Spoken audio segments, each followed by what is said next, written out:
Está Luz Helena González, secretaria de Energía, Emilia Calleja, directora general de la Comisión Federal de Electricidad, y Jorge Islas, que es subsecretario de Planeación y Transición Energética.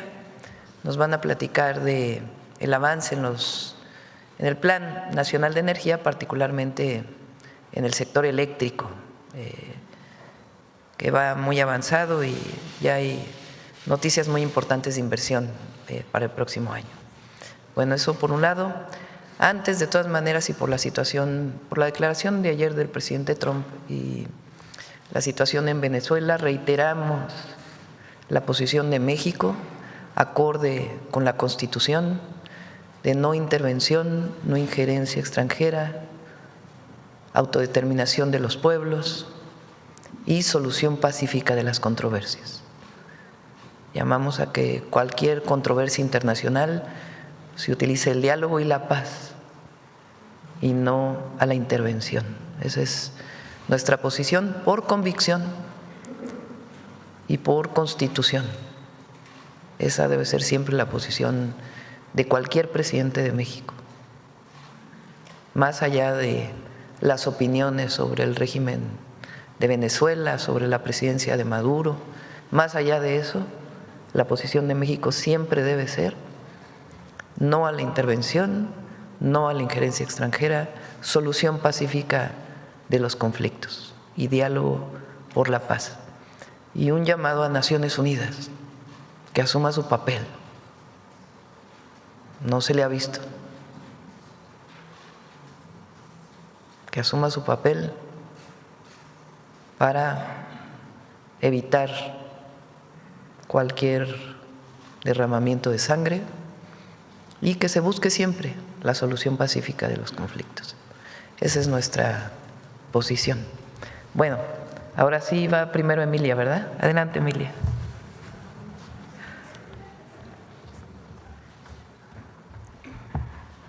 Muy buenos días.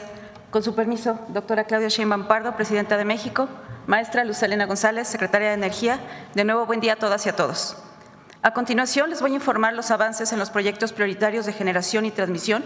Son proyectos que se han definido a partir de la planeación del Sistema Eléctrico Nacional y de la necesidad de anticipar el crecimiento de la demanda en los próximos años. Como usted dijo, Presidenta, nuestro objetivo es que el Estado recupere su capacidad para ordenar, regular y orientar el desarrollo del sector eléctrico y la transición energética, garantizando la participación del Estado con el 54%. Por ello, desde la CFE buscamos asegurar la capacidad suficiente, fortalecer la confiabilidad del sistema y evitar riesgos futuros en el suministro eléctrico del país. Estos proyectos son parte de una primera etapa prioritaria que se deriva del compromiso de obras que hemos anunciado ya con anterioridad. Adelante, por favor. Iniciaremos con los proyectos de generación. Estos proyectos se definieron a partir del comportamiento real del sistema, del crecimiento esperado de distintas regiones y la necesidad de que podamos contar con capacidad suficiente y confiable. Fortaleciendo la generación de la propia CFE nos permite reducir riesgos operativos y dar una mayor estabilidad al sistema eléctrico nacional. Primeramente, aquí les presento 5 proyectos de generación firme que adicionarán cerca de 3,000 megawatts de capacidad y tendrán una inversión de $4,328 millones, lo que equivale a 80,939 millones de pesos aproximadamente. Estos proyectos nos van a dar un mayor respaldo al sistema eléctrico nacional, derivado de su ubicación geográfica, que es estratégica en distintas regiones del país. Un elemento clave para que podamos iniciar con estas centrales es que en la mayoría de los casos se trata de construcciones que realizaremos de nuevas unidades de generación dentro de nuestras instalaciones ya existentes. Esto nos va a permitir aprovechar infraestructura ya instalada, como los terrenos, nuestra red ya de transmisión que está interconectada a la red y el acceso a gas, así como acordar los tiempos de ejecución de los concluyendo más rápido todos los estudios previos y gestionando los permisos que requerimos para iniciar las construcciones. Esto nos va a acelerar los tiempos de desarrollo, nos reduce riesgos técnicos, tiempos de ejecución y costos. Queremos aprovechar este foro para anunciar que la CFE ya iniciamos el desarrollo de la primera central de esta administración. Está en verde en la lámina, es la central de ciclo combinado Francisco Pérez Ríos, Tula 2, en el estado de Hidalgo. Este proyecto forma parte del proceso de reconversión energética y de descarbonización que impulsamos desde el Gobierno federal. En lo que respecta a las 3 centrales siguientes, que es Salamanca, Altamira y Mazatlán, ubicados en los estados de Guanajuato, Tamaulipas y Sinaloa, nos encontramos en proceso de desarrollo de ingeniería básica y la de detalle. Todo esto con el objetivo de iniciar obras ya a la brevedad. Y para el caso de la central de combustión interna en Los Cabos, estamos en proceso de reevaluación que responde a los cambios en las condiciones del mercado con el propósito de poder salvaguardar un correcto desarrollo de estas obras. En conjunto, estos proyectos responden a una necesidad real del sistema eléctrico y forman parte del Plan Nacional de Energía que prevé la transición energética hacia fuentes renovables de energía, para con esto poder contribuir a la disminución de los gases de efecto invernadero, reducir la dependencia de combustibles fósiles y permitir que México cumplamos con los compromisos internacionales en materia climática. A su vez, estos proyectos también representan una planeación que prioriza estabilidad, eficiencia y uso responsable de la infraestructura existente. Adelante, por favor. En esta lámina podemos observar la continuidad del proyecto de la Central Fotovoltaica Puerto Peñasco, que está ubicada en el estado de Sonora. Es uno de los proyectos estratégicos de generación limpia de la CFE. Recordemos que las primeras 2 fases, o las secuencias, como también les llamamos, iniciaron operaciones en el pasado abril del 2023 y septiembre de 2024, respectivamente. Aquí presentamos una línea de tiempo de las fases 3 y 4, destacando que nos encontramos en etapas muy avanzadas de respectivos procesos administrativos y estos 2 proyectos representan en su conjunto una capacidad de 580 megawatts y una inversión estimada de $710 millones, equivalente a 13.277 millones de pesos. Particularmente, refiriéndome a la fase 3, iniciaremos ya su construcción la próxima semana. Y la 4ª fase, como ahí lo mostramos en la línea de tiempo, ya tiene programada iniciar en febrero del 2026, contando con calendarios claros de licitación, contratación y ejecución. La importancia de este proyecto no radica solamente en la capacidad de generación por instalar, sino en su ubicación estratégica y en la integración gradual de la energía limpia en el noreste del país. Además, al desarrollarse por etapas, hemos podido incorporar sistemas de almacenamiento con baterías, lo que permite regular y estabilizar la intermitencia de la central, mejorando el aprovechamiento de la energía solar. Con estas fases, la CFE concluirá el complejo fotovoltaico más grande de América Latina, alcanzando una capacidad total de 1,000 megawatts. Este complejo generará suficiente energía eléctrica limpia para iluminar toda una ciudad del tamaño de Guadalajara, de Mérida o del estado de Baja California. Con esto también logramos evitar más de 1 millón de emisión de toneladas de CO2 al año. Siguiente diapositiva, por favor. Aquí en esta lámina les queremos presentar 2 proyectos fotovoltaicos que van a adicionar aún más energía limpia al sistema eléctrico. Se trata de las centrales de Carbón 2 y la central fotovoltaica de Río Escondido, ubicados en el estado de Coahuila, que en conjunto van a aportar 556 megawatts de capacidad e incorporan sistemas de almacenamiento, como ya comentamos, para un mejor aprovechamiento de la energía. Las inversiones que estamos estimando en estas 2 centrales es de alrededor de $826 millones, lo que equivale a 15.450 millones de pesos. Como pueden apreciar, estos proyectos cuentan ya con un calendario también en la línea de tiempo que estamos ahí ilustrando, lo que va a permitir el inicio de su construcción en el año de 2026. Para estos proyectos hemos establecido mesas de trabajo entre CENER, la CFE y FONADIN, donde coordinamos acciones conjuntas para poder concluir y llevar a cabo estos proyectos. Este trabajo se realiza en términos de la planeación vinculante, lo que garantiza que las decisiones estén alineadas con las necesidades reales en nuestro sistema eléctrico nacional, con una participación ordenada y responsable de todos los generadores. Estas centrales no sustituyen la generación libre que tenemos aquí ubicada, la complementan, permiten avanzar en la integración de energías limpias sin poder comprometer en ningún momento la confiabilidad de nuestro sistema. Y por último, en lo que corresponde a nuestras centrales de generación, en esta diapositiva les ilustro un bloque de proyectos que se encuentran en evaluación conjunta CFE con FONADIN, bajo un esquema de coordinación institucional. Son 3 proyectos de energía limpias, 2 fotovoltaicos y un eólico, ubicados en los estados de Durango, Quintana Roo y Guanajuato. Tienen una capacidad conjunta, los 3, de 443 megawatts. Estos proyectos surgen de las mesas tripartistas que hemos tenido entre CENER, FONADIN y CFE, donde se determinó que estos presentan las mejores condiciones técnicas y una viabilidad para su desarrollo. En los meses que vienen estaremos trabajando en mesas de trabajo específicas para poder revisar a detalle las características técnicas de cada uno de estos proyectos, así como el estado de gestiones y trabajos previos. Todo esto con el objetivo de que, conforme a nuestra planeación vinculante, la CFE podamos iniciar de manera ordenada las actividades que necesitamos para empezar el desarrollo del proyecto. Este ejercicio refleja un trabajo coordinado entre instituciones del Estado para incorporar capacidad limpia a nuestro sistema eléctrico, cuidando planeación, los tiempos y las condiciones técnicas que requiere el país. A partir de este momento me voy a referir a un componente de nuestra red igualmente importante que nuestras centrales de generación, que es la transmisión.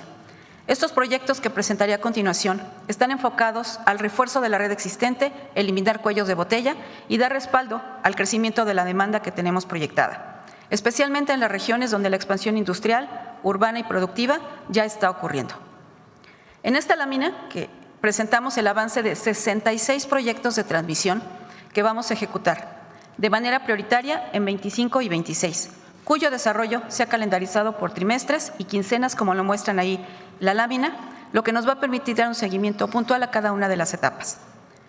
En la parte superior corresponde al último trimestre de este año 2025 y se muestra cómo hemos venido concursando estos 22 proyectos de acuerdo con su programación mensual y sus dos respectivas quincenas. Lo que aparece con la palomita verde está en proceso ya de concurso, está publicado, y los 3 últimos proyectos restantes en la última quincena lo tenemos programados para que nuestra fecha de publicación ocurra entre el 17 de diciembre y el 19 de diciembre. Quiero recordarles a todas las empresas interesadas, en particular, que por favor estén pendientes de las publicaciones en el micrositio de la CFE, donde pueden acceder a toda la información que se necesita para poder participar en estos proyectos. Para el 26, como lo muestra ahí la lámina, hemos considerado 44 proyectos en su totalidad. 20 los vamos a concursar en el primer trimestre y actualmente se encuentran en proceso de gestión administrativa para poder iniciar las publicaciones en este micrositio a partir del mes de febrero del 26.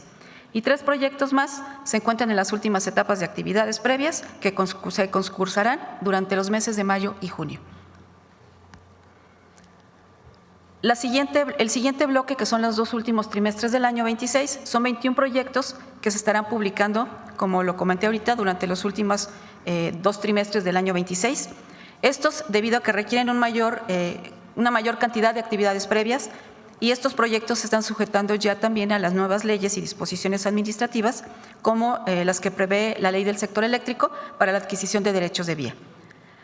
Queremos recalcar la invitación que hace el Gobierno federal y la CFE para que la industria mexicana se sume y participe en estos proyectos, donde buscamos incrementar el porcentaje de contenido nacional con reglas claras en el marco de la ley y garantizando la estabilidad del sistema eléctrico. Todo esto impulsando el crecimiento económico y, por lo tanto, social de México. Esto nos permite que el sistema avance de manera ordenada, sin poner en riesgo la operación ni comprometer la estabilidad del sistema eléctrico nacional. Presidenta, este conjunto de proyectos refleja una convicción muy clara: que el sistema eléctrico de México se fortalece con planeación, responsabilidad y con visión de largo plazo. Lo que hoy presentamos son decisiones técnicas y administrativas, así como un fuerte compromiso que busca garantizar electricidad suficiente, confiable y continua para nuestras familias, la industria y los servicios públicos, respetando los tiempos que marca la ley y las condiciones reales del territorio. La Comisión Federal de Electricidad tenemos el casco bien puesto y seguirá trabajando con orden y transparencia para que cada proyecto se ejecute de manera correcta y cumpla su propósito: impulsar aún más el desarrollo del país y acompañar el crecimiento de México. Es cuanto, Presidenta. Muchas gracias.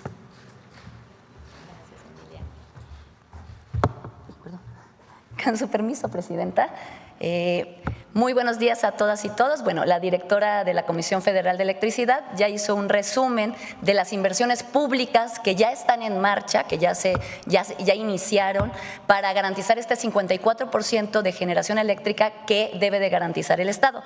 En resumen, lo que nos presentó es que ya están en marcha los primeros 4 ciclos combinados, plantas de ciclos combinados, que en el caso de Tula ya está la construcción, y las otras 3 plantas, que es Mazatlán, Altamira y y Salamanca también ya están en proceso de hacer las ingenierías básicas para ya arrancar la construcción de estas 4 plantas, y la que faltaría, que es la de Los Cabos, que también lo expresó la directora, iniciaría el proceso en enero. Entonces, toda la energía firme que tiene que proveer la CFE ya está en proceso de o de construcción o ya de establecimiento de las ingenierías básicas. Por el otro lado, también anunció que hay las 2 plantas la CFE, por un lado, está proveyendo estas plantas de energía firme, que son estos ciclos combinados, y por otro lado también ya está iniciando la transición energética dentro de la Comisión Federal de Electricidad, y ya está en construcción la etapa 3 de Puerto Peñasco, y en febrero se iniciará la construcción de la etapa 4. Estas 2 etapas abonan otros 1,000 megawatts más de generación, ahí sí ya de energía completamente renovable y limpia de la CFE. Y en proceso de planeación, en un trabajo que se está haciendo con Banobras y con Fonadín, estarán próximamente 5 plantas más en procesos de iniciar también su proceso de construcción. Esas plantas están en planeación y se están haciendo en conjunto con Fonadín. Esto es el 54% de la generación. Ahora, hablando de la otra parte, que es la generación que pueden aportar el sector privado, que preferentemente es energía también renovable, me da mucho gusto también informarles que sobre los resultados de la convocatoria que se emitió el 17 de octubre por parte de la Secretaría, y que la verdad tuvo una gran respuesta por parte del sector privado. Esta convocatoria buscaba avanzar mucho más rápido en la aprobación de los permisos y en la ejecución de los proyectos que nos van a ayudar para fortalecer esta parte también de soberanía energética de la mano del sector privado, pero de manera ordenada y atendiendo a las necesidades del país bajo una planeación diferente, integral y vinculante. La convocatoria, pues, fue emitida para priorizar y agilizar las solicitudes de los proyectos de generación privada que cumplieran con esta planeación vinculante, porque lo que nos interesa es fortalecer entre todos el sistema eléctrico nacional. Y como lo hemos señalado en otras ocasiones, la planeación debido a la reforma que hizo la presidenta y que el Congreso aprobó, dejó de ser declarativa y dejó de estar sujeta únicamente a la lógica del mercado. Ahora, gracias a estas reformas, el Estado recupera la capacidad de poder ordenar con mayor claridad el crecimiento del sector eléctrico en función de las necesidades reales del país y de la gente. Así, en la definición de qué proyectos se realizarán en el país, también se consideran ahora, gracias a esta planeación, los criterios como justicia energética y las metas que ha planteado la Presidenta de la República en términos de transición energética, que establecen, como también lo hemos mencionado en algunas ocasiones aquí en este foro, que al menos el 35% de la generación eléctrica queremos que provenga de fuentes de energía limpia. En esta convocatoria que sacamos en octubre, se ofertaron una capacidad total para el desarrollo de nuevos proyectos de casi 6,000 megawatts, con tecnología solar y eólica, a lo largo de 6 regiones del país, donde se necesita reforzar la infraestructura eléctrica para dar viabilidad también a la llegada de nuevas inversiones de otros sectores. Este proceso fue un proceso innovador, buscó revisar y aprobar el desarrollo de los nuevos proyectos de generación de manera simultánea, reduciendo muchísimo los tiempos de aprobación. Los tiempos de aprobación estaban entre 8 meses, bueno, en algunos casos hasta año y medio se iban las aprobaciones de los permisos de generación, y aquí lo compactamos todo para hacerlo de manera mucho más expedita y que pudieran salir en 2 meses en promedio para poder obtener estos permisos. Pero es muy importante aquí señalar que no estamos sacrificando el rigor técnico, y la convocatoria realmente fue un esfuerzo de coordinación y colaboración interinstitucional para acelerar este desarrollo de proyectos que son importantes, son muy importantes para el país, y esto ocurrió entre octubre y el día de hoy, hoy 17 de diciembre. Este proceso estuvo conformado por varias etapas que vale la pena mencionar para conocimiento de todos ustedes. Primero hicimos unas sesiones informativas muy grandes, hubo más de 600 participantes donde se explicó paso por paso qué es lo que iba a ocurrir en los siguientes 2 meses. Después se hizo una primera etapa de registro. Este registro de interés fue a través de una ventanilla única electrónica donde las empresas que quisieran participar pudieron hacerlo registrando su interés por participar y obteniendo de manera también expedita pues, los requisitos que se estaban pidiendo en la convocatoria en función de esta planeación vinculante. Se revisó que estas primeras propuestas de interés cumplieran con esta planeación vinculante que se estaba proponiendo, y así se recibieron alrededor de 98 proyectos y fueron pasando por etapas de revisión para ver que cumplieran con todos los requisitos. Luego se ingresó ya los expedientes integrados con los elementos probatorios. Quiero decirles que para la obtención de un permiso se involucran 5 autoridades diferentes. Bueno, la Secretaría, por supuesto, la Comisión Nacional de Energía, la Secretaría de Medio Ambiente a través de los impactos ambientales, también se tiene que hacer una evaluación de impacto social y, por supuesto, la Comisión Federal de Electricidad, bueno, el CENACE y la Comisión Federal de Electricidad. Entonces, lo que hicimos es conjuntar todas estas ventanillas en una sola puerta de entrada para poder hacer una evaluación integral de los proyectos y que al final, si obtenían su proyecto de generación, pues no tuvieran que ir de ventanilla en ventanilla buscando las demás solicitudes. Entonces, entre todos hicimos una prevaloración para poder ir avanzando en esta etapa. Y en este comité de evaluación, finalmente se hizo un grupo técnico, después de que ya entregaron la documentación, entregaron, por supuesto, también la comprobación de que cumplían con los requisitos técnicos, con los requisitos financieros, porque también lo que queremos es que los permisos no sean de papel. O sea, que realmente quien está solicitando tenga la capacidad financiera y la capacidad técnica para llevar a cabo los proyectos y que estos proyectos se puedan realizar de manera inmediata una vez que se obtiene el permiso. Entonces, tratamos de conjuntar lo mejor de la parte del gobierno y también lo mejor de parte de la iniciativa privada, y se hizo un grupo de análisis técnico donde estaba la Secretaría de Energía, la Comisión Nacional de Energía, el Centro Nacional de Control de Energía, que es el CENACE, la Comisión Federal de Electricidad y todas las autoridades que se involucraban y que tenían que ver con el proceso. Y aquí no solo se evaluó que pues, los proyectos satisfacieran la demanda que se necesitaba, la accesibilidad del servicio, el fortalecimiento de la confiabilidad y la continuidad y seguridad de todo el sistema eléctrico nacional, sino también, y que también es muy importante informarlo, se incorporó también un eje transversal de compromiso con la justicia energética mediante inversiones de planes de gestión social, y se valoró también la innovación y el desarrollo tecnológico como criterios de evaluación. Y esto, junto con los criterios de confiabilidad, de continuidad, de calidad y de seguridad para el sistema, fueron los criterios que al final también subsistieron en el caso de si había algún empate entre proyectos, ¿no? Entonces, siempre se buscó que aportaran más a la comunidad, que aportaran más a la confiabilidad, a la seguridad, y que todos los criterios estuvieran alineados. Entonces, se trató de un proceso sumamente cuidadoso, imparcial, alineado con la planeación, que dio como resultado 20 proyectos en diversas regiones del país que están listos para desarrollarse con todo lo que deben de cumplir. Se trata de 15 proyectos fotovoltaicos con una capacidad de 2.471 megawatts y 5 de energía eólica que aportarán 849 megawatts, dando un total de 3.320 megawatts de generación de energía eléctrica y 1.488 megawatts de almacenamiento de energía, dado que pues, son proyectos de energía renovable. En conjunto, estos proyectos que se suman a las inversiones públicas que ya dio la CFE, representan una inversión de 4.752 millones de dólares, es decir, cerca de 90,000 millones de pesos que van a iniciar su construcción de manera inmediata. Estos proyectos están en 11 estados de la República: Campeche, Hidalgo, Yucatán, Guanajuato, Oaxaca, Tamaulipas, Quintana Roo, Puebla, Veracruz, Zacatecas y Querétaro.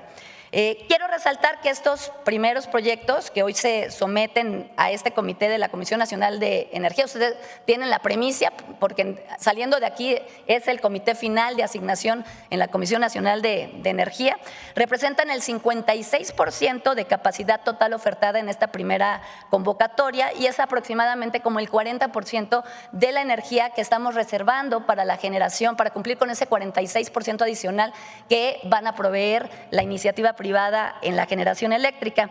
En conjunto, el 19% de estos proyectos entrará en vigor en 2027, el 78%, que es la gran mayoría, entrarán en operación en 2028, porque pues, las plantas se tardan en construcción alrededor de entre 2 y básicamente casi 3 años de construcción, por eso la gran mayoría va a entrar en operación en 2028 y solo un 3% se quedan al 2029 para alcanzar el 100% de estas plantas. Vamos a llevar un seguimiento puntual de que estas inversiones se vayan realizando conforme a los calendarios. Eso también es un cambio importante. Estamos sacando los permisos de manera muy expedita, pero también con muchas condicionantes de que se realicen estas inversiones y poderles dar seguimiento para que puedan llevarse a cabo. Y bueno, por instrucciones también de la presidenta, vamos a repetir este ejercicio. Estamos pues contentos porque realmente refleja un interés claro en participar y en invertir en nuestro país por parte de la iniciativa privada, la confianza en esta conducción con una planeación mucho más clara de hacia dónde debe de ir la generación eléctrica y la priorización de estos proyectos estratégicos, también quiero decir, no excluye a nadie, o sea, se mantiene abierta la posibilidad y el derecho que tiene cualquier empresa privada de solicitar por las vías ordinarias también la realización de algún otro proyecto, pero sí se le dio atención prioritaria porque esto está en función de lo que necesita el país en ciertas zonas de nuestro país. Y por instrucciones también de la presidenta estaríamos sacando una segunda convocatoria a finales de enero porque consideramos que es posible alinear de manera transparente las necesidades de generación del país con las posibilidades de inversión privada, donde todos ganemos, la justicia energética, la transición energética, el derecho legítimo también de los privados a invertir y las necesidades de inversión que necesita nuestro país. Entonces, en resumen, la respuesta a esta primera convocatoria fue muy positiva. Tenemos 20 proyectos con una inversión de 4.752 millones de dólares, es decir, alrededor de 90,000 millones de pesos que se van a iniciar a construir de manera inmediata porque ya cuentan con terrenos, con todos los permisos. O sea, ya el proceso es básicamente notificar y que empiecen a realizarse.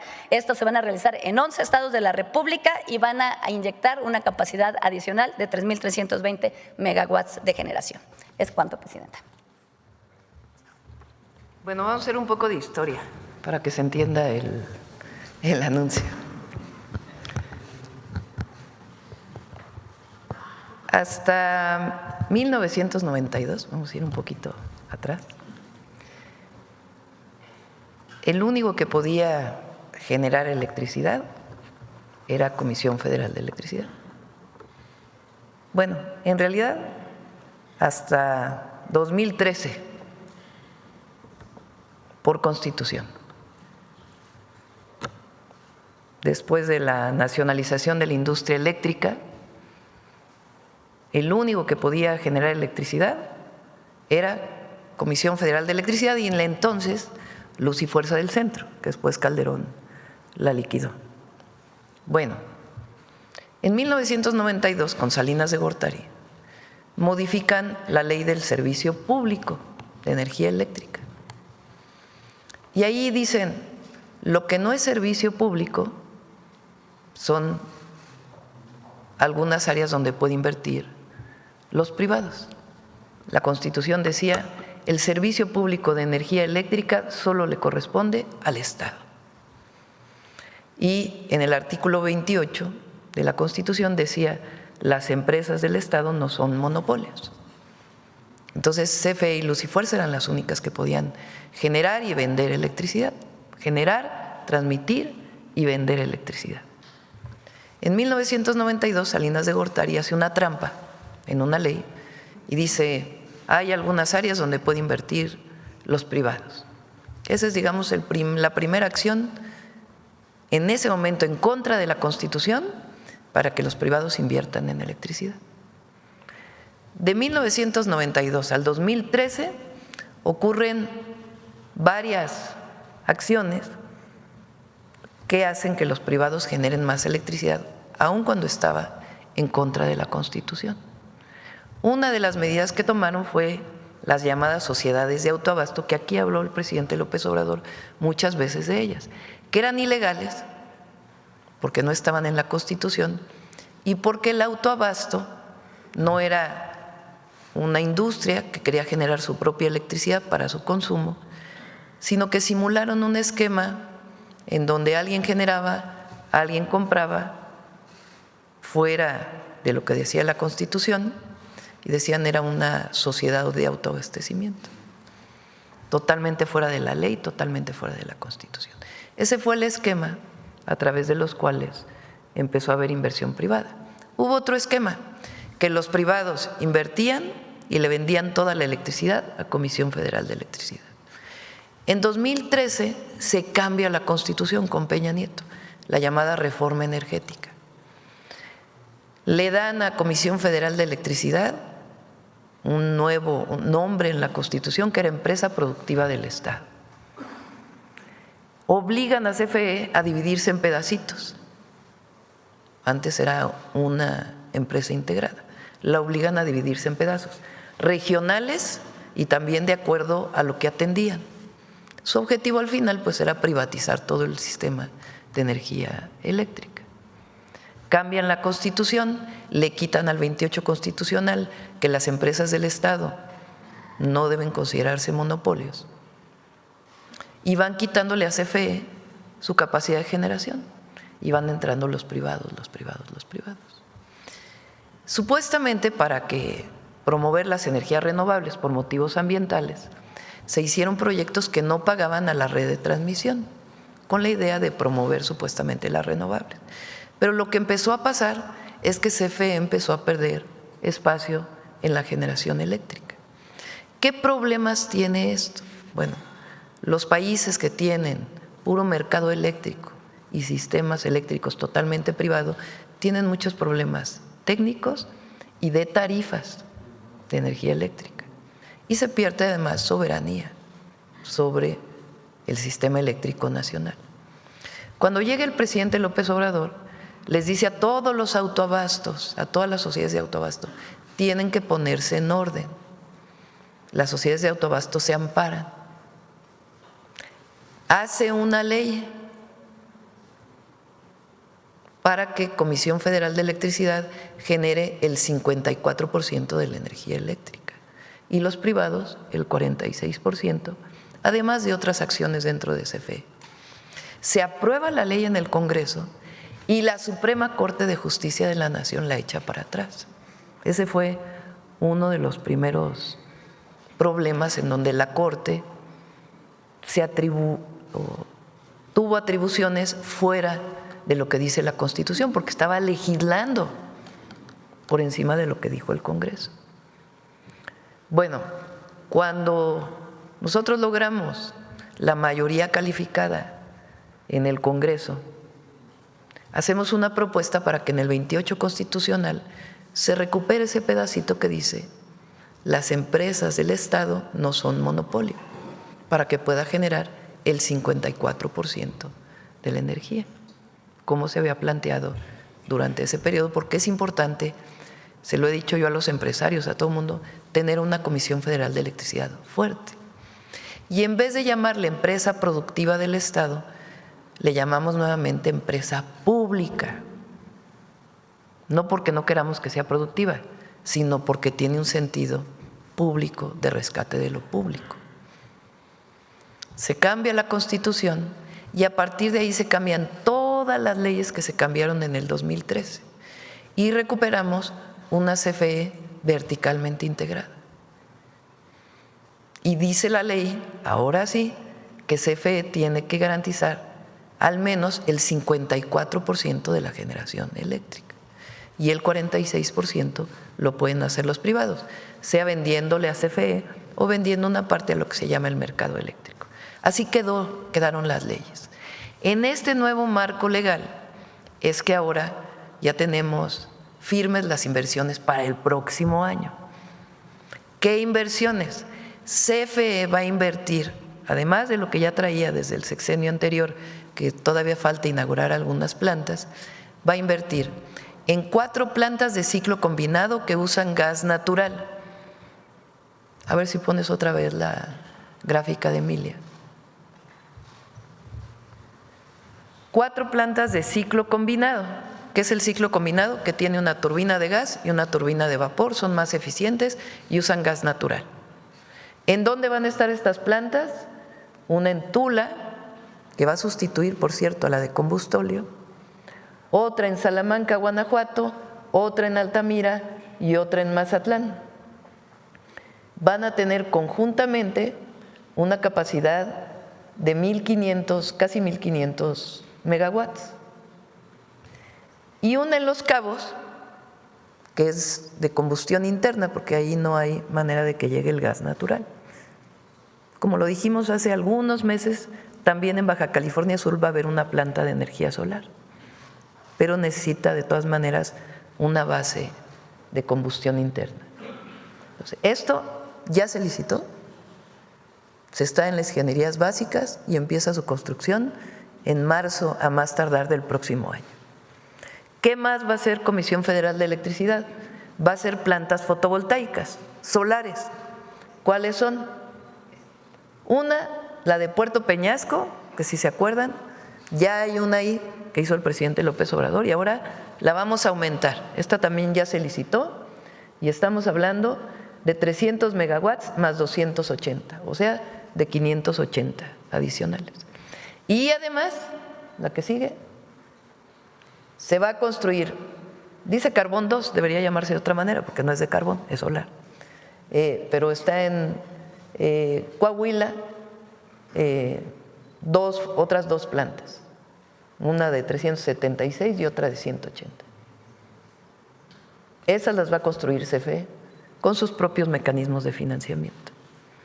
Además, acuérdense que López Obrador compró las plantas de Iberdrola, ¿se acuerdan?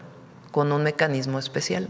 Esas plantas son del Estado mexicano también, solo que las opera un área que está vinculada a Banobras que se llama Fondo Nacional de Infraestructura, FONADIN. Ahí están las plantas de Iberdrola que se compraron. Con ese mismo mecanismo se van a construir otras, una en Las Garzas Durango, Los Girasoles y San Luis de la Paz, 270, 110 más 63. Entonces, lo que estamos anunciando hoy es que el próximo año inicia la construcción de todas estas plantas, unas de gas y otra, una de diésel y otra solares, para poder garantizar nuestros compromisos internacionales con la Convención Marco de Cambio Climático. Eso lo hace CFE. Ahora, como hay 46% que es para privados, ¿cómo le hicimos ahora? Bueno, en vez de que los privados anden diciendo yo quiero generar aquí, dame un permiso CFE, y CFE diga pues es que no alcanza la interconexión porque no tenemos suficientes líneas de transmisión, entonces ahora la Secretaría de Energía hizo un esquema distinto. Dijo, a ver, ¿quieres generar privado? Yo te voy a decir dónde y con qué vas a generar. Vamos a hacer un concurso. Puedes generar aquí, aquí, aquí, aquí, aquí, y si ganas el concurso, tus permisos van a estar muy rápido, porque es donde necesita el país que generes, no donde a ti se te ocurra que es posible generar. Entonces se hizo ese concurso y ya hay 3,000 megawatts adicionales asignados que ya va a iniciar el próximo año su construcción. Entonces, el próximo año, en total, pues estamos hablando de alrededor de 6,000 megawatts nuevos de energía que se van a generar y una parte muy importante con fuentes renovables de energía. ¿Qué garantizamos? 54% el Estado mexicano, 46% los privados. En este nuevo esquema que tiene orden, tiene planeación y tiene garantía, pues incluso para el privado que quiere generar y ganó un concurso. Entonces, esto es lo que estamos anunciando el día de hoy. ¿Es lo único que va a construir CFE? No, hay un plan de 24,000 megawatts. Pero por lo pronto ya hay 6,000 que ya tienen salida y que inician su construcción el próximo año, con una inversión total ¿de cuánto?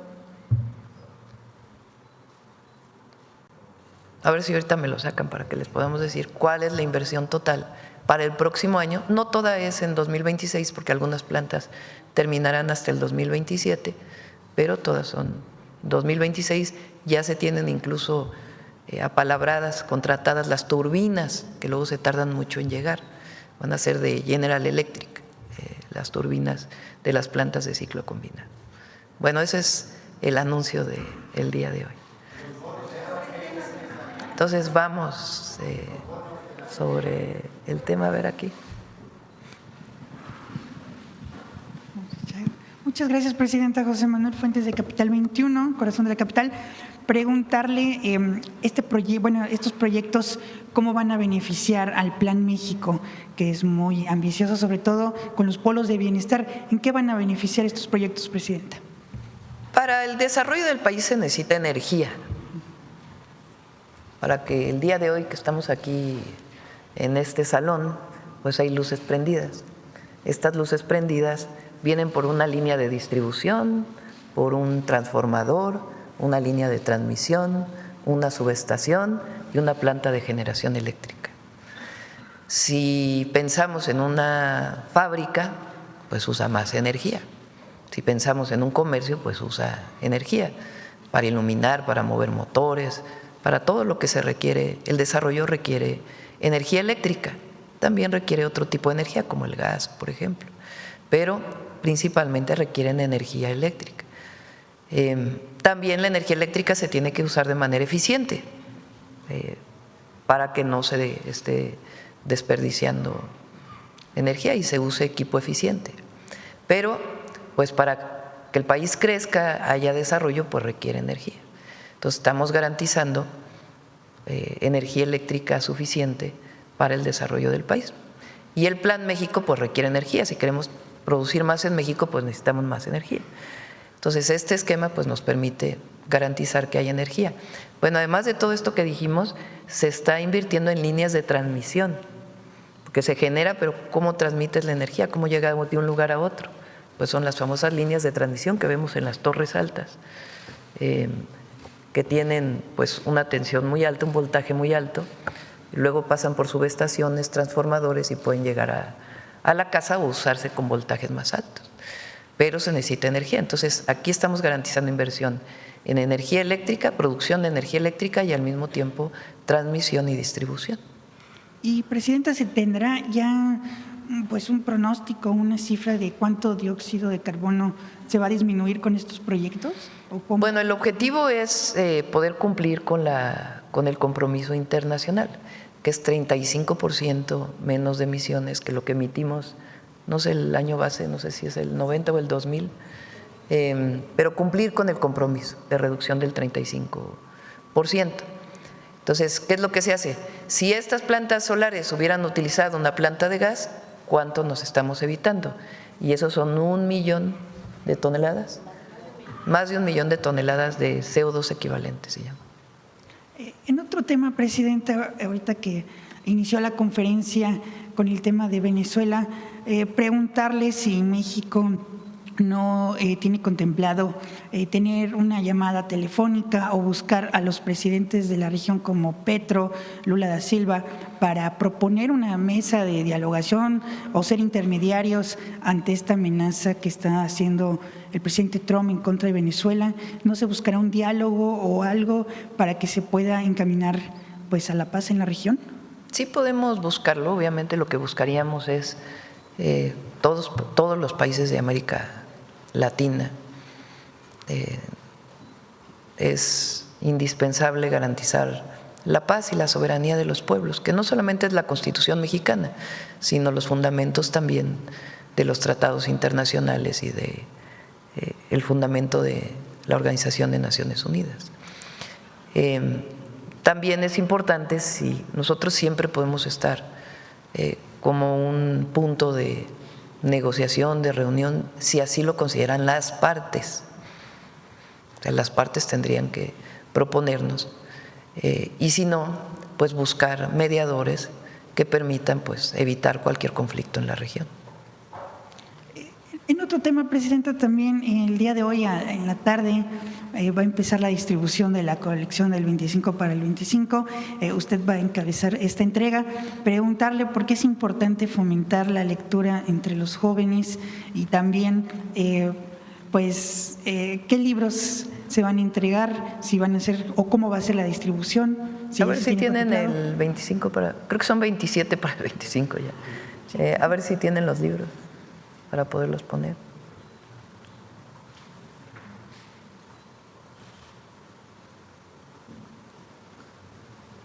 Son autores y autoras latinoamericanas. Y para que haya equidad, paridad, va a haber una colección especial que todavía se está trabajando de mujeres, escritoras. Juan Gelman, Cómo tirar contra la muerte, Julio Cortázar, Las armas secretas y otros relatos, están ubicadas en lo que se llamó el boom latinoamericano. Algunos son un poco más recientes, pero están ubicadas en ese periodo, que fue el periodo que se llamó del realismo mágico, donde, digamos, la novela, bueno, hay varias, ¿no? Pero 100 años de soledad,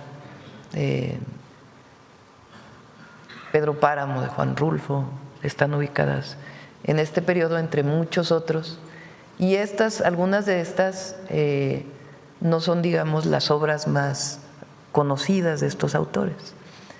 Entonces, Julio Cortázar, Nona Fernández, Manuel Rojas, Raúl Zurita, Piedad Bonet, Gabriel García Márquez, Roberto Fernández Retamar, Miguel Donoso Pareja, Roque Dalton, Dante Leano, Alaí de Fopa, poeta, Miguel Ángel Asturias, premio Nobel, Carlos Montemayor y Fabricio Mejía, que ese ya es bastante más moderno, Adela Fernández, Guadalupe Dueñas, Amparo Dávila, Sergio Ramírez, José María Arguedas, Blanca Varela, Eduardo Galeano, Mario Benedetti, Luis Brito García, Osvaldo Bayer, Juan Carlos Onetti, Andrés Caicedo y Eduardo Rosenbach. Y se invitó a jóvenes, entonces van a ser mujeres y hombres jóvenes, y va a ser gratuito, una distribución gratuita, y al mismo tiempo va a ser en otros países de América Latina, otras ciudades de América Latina donde se está haciendo esta repartición, a las 4 de la tarde en el Zócalo. Por último, Presidenta, se llevó a cabo la reunión entre Estados Unidos y México en temas de seguridad. Preguntarle cuáles fueron los avances, cuáles fueron los temas que se abordaron, y también si se abordó pues el tema del fentanilo, que ya va a ser considerada como un arma de destrucción masiva por parte de Estados Unidos. Muchas gracias. El último tema no se abordó porque la declaración vino posterior a la reunión que se tuvo. Pues hay una serie de lineamientos que se están siguiendo, acciones, y se da seguimiento en estas reuniones. Particularmente hubo un tema que le interesó al gobierno de los Estados Unidos, que es el uso de drones por la delincuencia. Entonces, se tocó este tema, entre muchos otros temas. Este tema no se había tocado previamente. Y en realidad es qué está haciendo México, si se conoce dónde está, cómo está, en fin, temas que ayudan a fortalecer la seguridad de los dos lados de la frontera. Y se garantizó, porque en todos los acuerdos, comunicados que hay, de hecho hay un comunicado, ¿no?, de Relaciones Exteriores, se hace mucho énfasis en la garantía de la soberanía de nuestro país.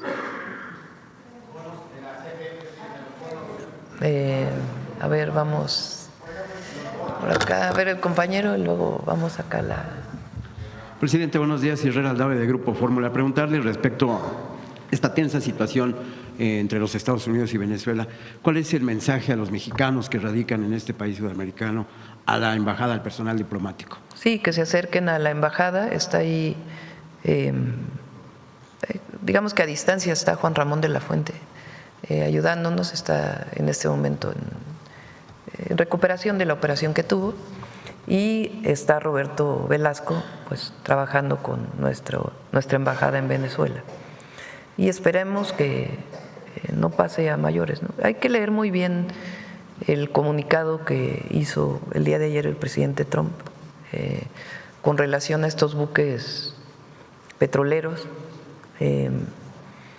Ahí justamente hoy en la mañana lo mencioné, porque dice los buques sancionados, si ustedes leen con cuidado el comunicado, que hay una sanción específica a ciertos buques por parte del gobierno de los Estados Unidos. Entonces estamos en contacto con nuestra embajada allá, y buscando siempre cualquier solución pacífica. Y los bloqueos, el problema de los bloqueos es que parece que es contra un gobierno, pero es contra los pueblos. Ese es el problema con los bloqueos, como el bloqueo a Cuba, más allá de la posición que se pueda tener sobre un gobierno o no. Un bloqueo pues daña al pueblo, a los pueblos. Pero bueno, esta es nuestra posición siempre dentro de la política exterior que debe seguir el gobierno mexicano guiado por la Constitución. Que se mantengan informados a través de la embajada. De la embajada, sí.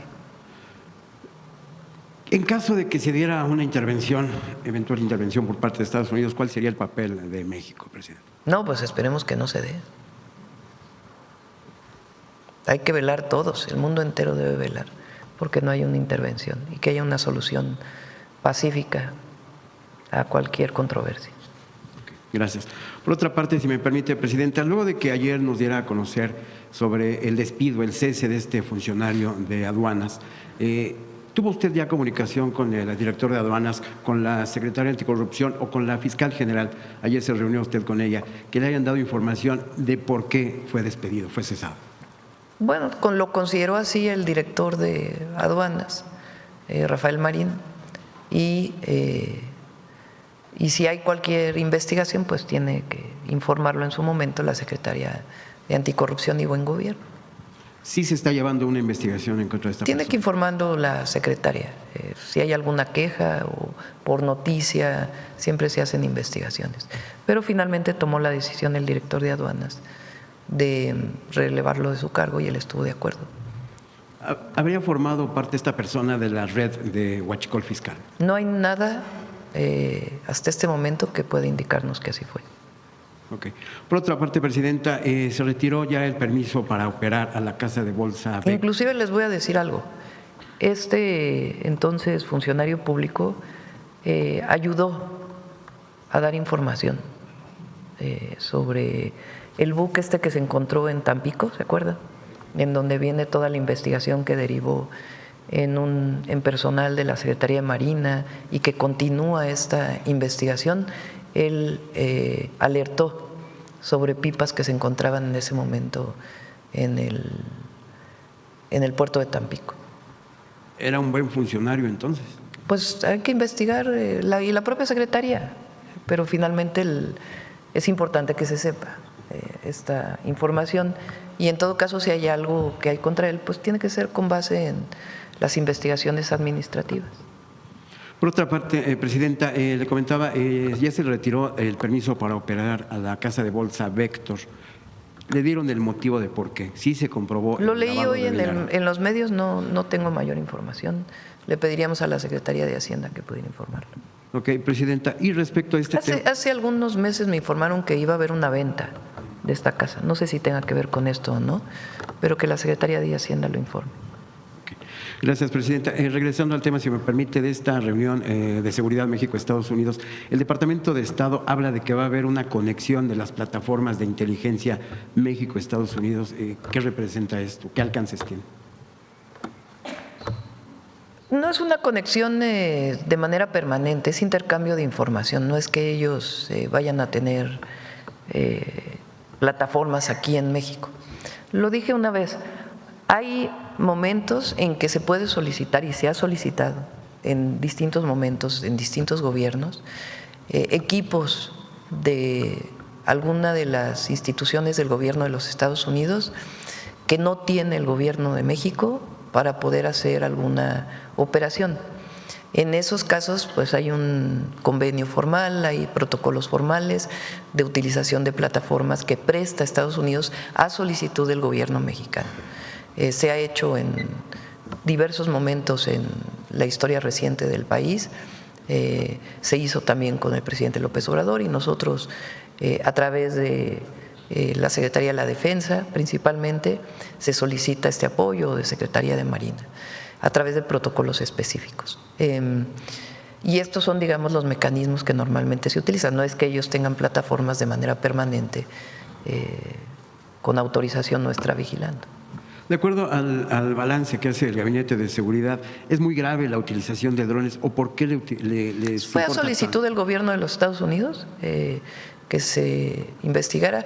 Ha habido algunos casos que nos ha tocado a nosotros en el último año, 1 o 2, donde ha habido utilización de estos artefactos, pero recientemente no ha habido, en los últimos meses no ha habido información sobre ello. Incluso ha habido algunas veces que se han incautado en las distintas operaciones que se han hecho. Y ellos plantearon que era un tema importante y entonces se vio en la reunión, pero no por alguna cuestión especial. Estos dos casos se han tratado de ataques a la Unión Americana, como ellos lo llaman. No, nada que ver con… No, en un caso fue un ataque a las fuerzas federales, a la Secretaría de la Defensa, elementos de la Secretaría de la Defensa. Entonces fue público, está en los medios de comunicación, pero ni siquiera lo hemos detectado nosotros en la frontera. Pero a Estados Unidos le interesa y es parte, digamos, del entendimiento y de la comunicación que puede haber en relación a esto. ¿Podría haber, Presidenta, una iniciativa, una reforma, una ley para poner mayores candados para la adquisición de este tipo de… Bueno, se cambió la ley de armas de fuego. ¿Cómo se llama la ley? Exactamente. Es la ley nacional de… Justo hoy lo hablamos en el gabinete por algunos temas. Ley Federal de Armas de Fuego y Explosivos. Recientemente hubo una modificación para muchas armas que no estaban consideradas porque era ya muy antigua la ley. Por ejemplo, estas armas que se pueden hacer con ciertos materiales a través de impresoras de 3D que no estaban consideradas como armas ilegales, digamos, porque no existían. Entonces, como esas, igual el tema de los artefactos o de los vehículos no tripulados también viene. Entonces ya hubo una modificación. Gracias. A ver, la compañera que está desde hace varios días. Muchas gracias, presidenta. Ahorita vamos para acá. Susana Carreño, de Radio Universidad de Guadalajara, en Puerto Vallarta. Comentarle, quisiera agradecer a la directora de la Comisión Federal de Electricidad, justamente en una presencia que tuvo usted aquí en la mañanera, le comentábamos sobre Chimo, que no tenía energía eléctrica. Ya pusieron los postes y en enero terminan de poner lo que falta para la comunidad. Están muy agradecidos y envían un documento, Presidenta. Por otro lado, he sido muy persistente en mis participaciones con respecto a lo de las playas. Déjeme decirle que ayer estuvo el arquitecto Luis Guaracha del Instituto de Planeación de Bahía de Banderas entregando ya a Ileana Villalobos. Cuando yo le traje la ilustración, eran 101 playas, son 126 ya, con coordenadas y todo. Y esto derivó de una visita que usted hizo a Bahía de Banderas, en donde alguien le dijo a usted accesos a las playas. Vine aquí, le planteé ese día lo que pasaba en Bahía.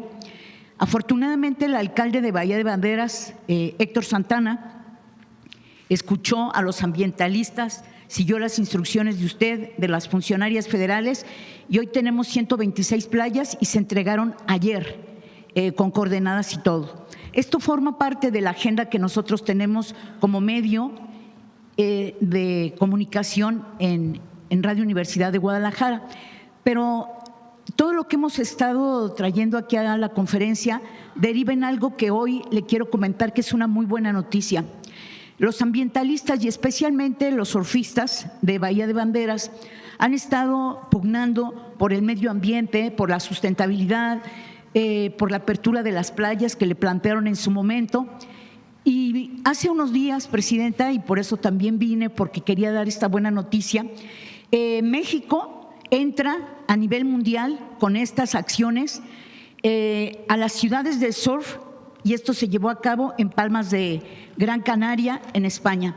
Eran 9 ciudades, ahora son 10, eran 19 ciudades, ahora son 20 con Bahía de Banderas, eran 9 países y ahora entra México. Esto logrado por ambientalistas, surfistas, obviamente usted, que escuchó ese grito de accesos a las playas, por el presidente municipal, y es la primera buena noticia que nosotros tenemos de todo este trabajo que se viene realizando.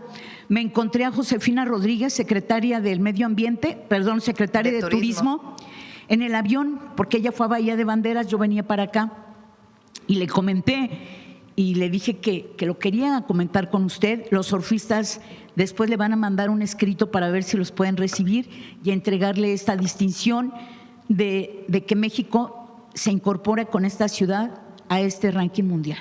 Qué bueno. Y todavía nos falta. Y todavía nos falta. Y además más ciudades, ¿verdad? Más que se puede hacer. Sí.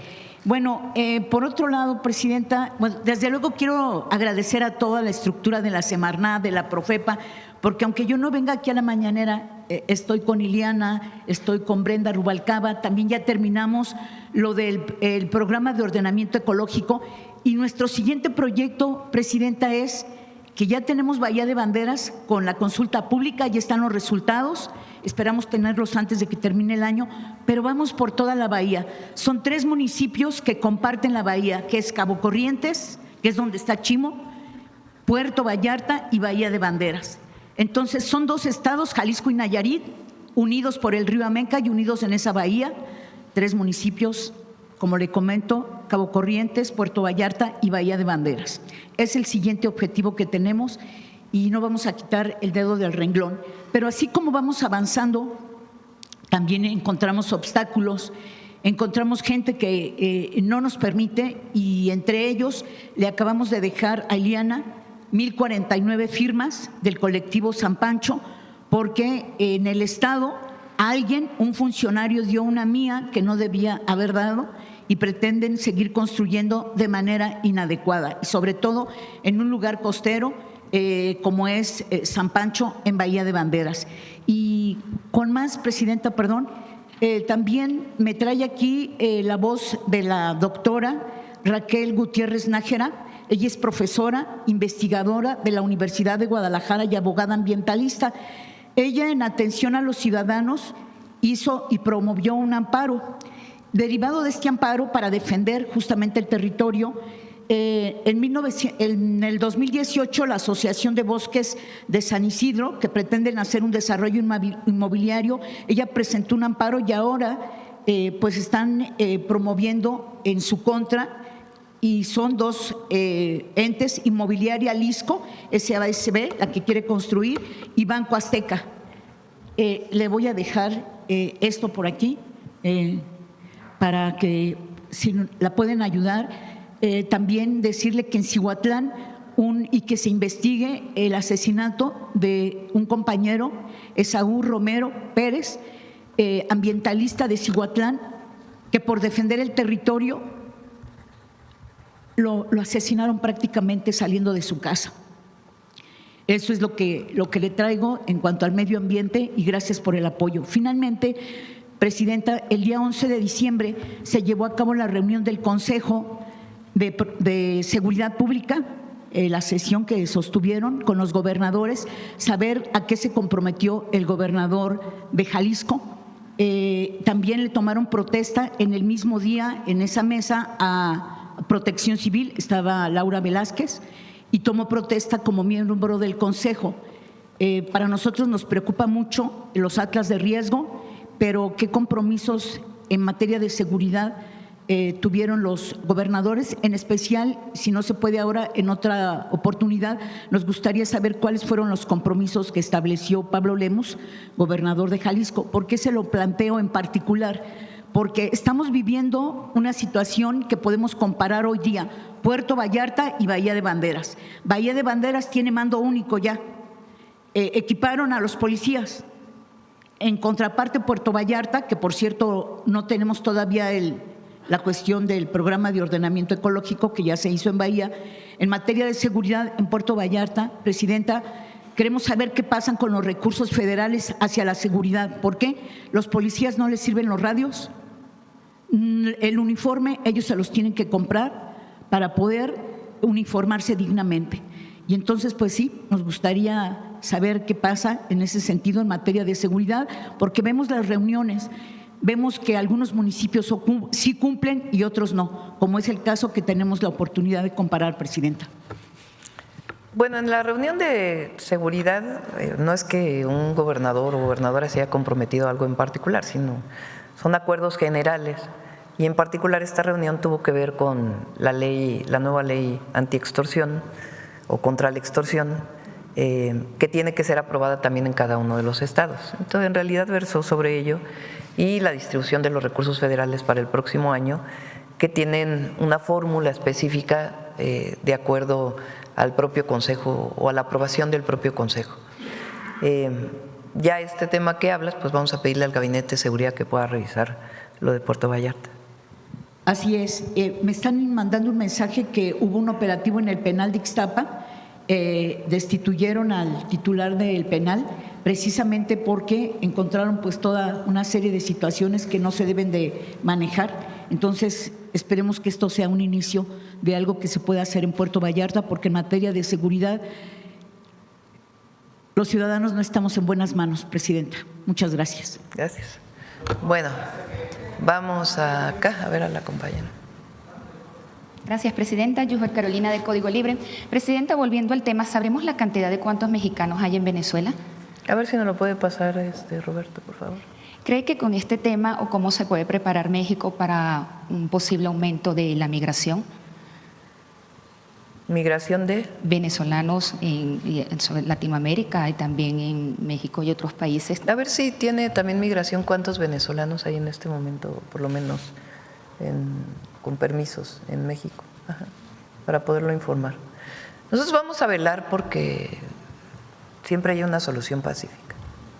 Ese es el papel que tiene que tener México y la protección de nuestros ciudadanos siempre. Entonces vamos a ver que nos mande Roberto la nota, pero sí están trabajando de manera muy cercana con la embajada. Okay. Y sé que ahorita habló de posibles conversaciones con el presidente, nada más para enfatizar, ¿ha tenido usted alguna conversación con el presidente Maduro últimamente? No he tenido. Okay. En este tema también, y cambiando un poco, la Serie del Caribe que siempre se hace en Venezuela, pues 3 países, incluido México, Puerto Rico y Dominicana, dicen no van a participar en sus juegos de béisbol en Venezuela por todo lo que está pasando. ¿México podría ser sede también para ello? ¿Cuál? La Serie del Caribe que se hace en Venezuela, ajá, de béisbol, 3 países. Bueno, pues vamos a preguntarle ahí. No solo sería un asunto deportivo, ¿verdad? Entonces, autodeterminación, y si México puede ayudar siempre, siempre va a ayudar. Okay. Presidente, en otro tema, ayer la Corte Interamericana de Derechos Humanos condenó a México por el caso de Ernestina Asensio, la indígena de Veracruz, que por los hechos ocurridos en 2007. Su respuesta, sabemos que ya hubo un comunicado de la Secretaría de Relaciones Exteriores. ¿Qué acciones se van a tomar para que esto no vuelva a ocurrir? Vienen muy específicas las acciones que tiene que desarrollar el Estado mexicano y las vamos a cumplir. Hoy me pasaron la nota de exactamente cuáles son las acciones que se deben cumplir. Vamos a pedirle a Rosa Isela Rodríguez y a Arturo Medina que puedan venir para poder explicar cada una de las acciones que vienen determinadas ahí y que tiene que cumplir el Estado mexicano. Es el periodo de Calderón, hay que recordarlo, de esta lamentable situación, y lo que está recomendado ahí lo vamos a cumplir tal cual se está planteando. Okay. Entre ellas estará también, no sé si yo lo vi bien, intérprete de lenguas indígenas dentro de los centros de salud, debido a que también fue uno de los motivos de lo que ocurrió en ese momento. Sí, hay varias recomendaciones que vienen ahí y se va a cumplir a cabalidad cada una de ellas, desde las víctimas directas, que son los hijos, hasta cuestiones generales que están planteando. Okay. Por otra parte, pues los campesinos y transportistas amenazaron nuevamente con bloques, impusieron alerta máxima hasta en la Ciudad de México, esto para Navidad y fin de año. ¿Qué llamado hace usted? Bueno, así como que campesinos, son algunas organizaciones. Se van a reunir hoy en Gobernación, siempre hay una mesa de diálogo abierta, y se apoya al campo hasta donde se puede, con lo que se puede, todo lo necesario que esté en nuestras manos. Y ha estado trabajando de manera muy intensa la SADER, Alimentación para el Bienestar, para poder apoyar en la situación actual donde el precio de los granos es bajo. A muchos ya se abrieron las ventanillas para que puedan recibir los apoyos adicionales que se van a dar en distintos estados de la República, maíz, trigo y algunas otras semillas. y en este caso va a haber una mesa. Pero ya es realmente muy poca gente que está planteando esto, a la mayoría se les ha atendido y hay algunos temas pues que no es sencillo cumplir, no solamente por un asunto presupuestal, sino porque son cuestiones incluso normativas, ¿no? Entonces, pero se está dialogando y por supuesto que no hay razón ninguna para que pudieran tomar alguna vía de comunicación. Y por último, ¿cómo, no sé si se podría aprovechar, cómo serán las jornadas o cómo va esta deuda de los proveedores de Pemex antes de que finalice el año? Van muy avanzada. La próxima semana a ver si viene Pemex. Se ha hecho un trabajo extraordinario por parte de Luz Helena, la secretaria de Energía, por parte de Emilia Calleja, la directora de CFE, por parte del director de Pemex, Víctor Rodríguez, todos sus equipos. Todo el equipo de Luz Helena también y de la Secretaría de Hacienda. Para que ustedes sepan, nosotros nos reunimos todos los martes, 2 horas por lo menos, cada semana, para analizar pues toda la problemática del sector energético y cómo salir adelante. Pemex este año va a cerrar muy bien, aún con todas las dificultades que hubo en su momento de vencimientos de intereses, que la Secretaría de Hacienda intervino de manera extraordinaria. Entonces hay un equipo de trabajo muy grande y se está cumpliendo con los adeudos a proveedores, con los vencimientos internacionales o nacionales que tenía Pemex y con un plan muy estricto y muy claro de cómo avanzar. En el caso de Pemex, para la producción de petróleo se definió y está en las leyes claramente que hay contratos que desarrolla Pemex para el desarrollo productivo, hay contratos que les llamamos mixtos, en donde puede participar la iniciativa privada y Petróleos Mexicanos en una dinámica completamente distinta a la que utilizó Peña Nieto, Calderón o todo el pasado neoliberal. Son muy claros, se pagan los impuestos del bienestar o los derechos del bienestar y un esquema en donde Pemex sale muy beneficiado. Ya se hicieron una serie de contratos mixtos y va a venir Pemex a platicarlos. Es la verdad muy intenso el trabajo que se ha hecho todo este año, con los trabajadores de Pemex también, que son extraordinarios, los trabajadores de Pemex. Se está incorporando a los trabajadores de Pemex en muchas de las áreas que no estaban incorporados. Entonces yo estoy muy positiva en cómo estamos encaminando todo el sector energético nacional y particularmente las empresas públicas, que no debemos olvidarnos que después de tanto trabajo del pueblo de México, después de la expropiación, la nacionalización, la construcción de las empresas públicas, evidentemente también las malas historias de corrupción que hubo en todo ese proceso, pero la solución no era la privatización, sino el fortalecimiento de las empresas. Y es lo que estamos haciendo con las nuevas leyes y al mismo tiempo un espacio para la participación mixta, que está en nuestra Constitución desde hace mucho tiempo y que es una vía que hemos encontrado para seguir avanzando en la soberanía energética. Muchas gracias. Vamos. 430 nada más. La información que nos da Roberto Velasco es: en Venezuela hay aproximadamente 430 residentes y 20 visitantes mexicanos. Bueno, vamos, ¿quién más? A ver, vamos. A ver, la compañera sobre CFE y luego vamos para acá. Muchas gracias, Presidenta. Buenos días, Yaret Arciniega, de Revista Fortuna.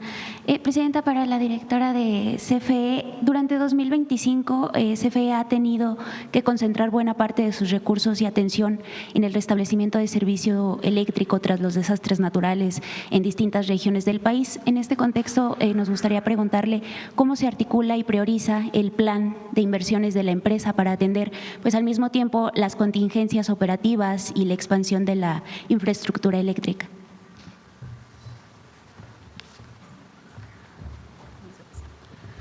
Para el caso de las emergencias, CFE ya tenemos un protocolo y lineamientos muy establecidos para poder atenderlas.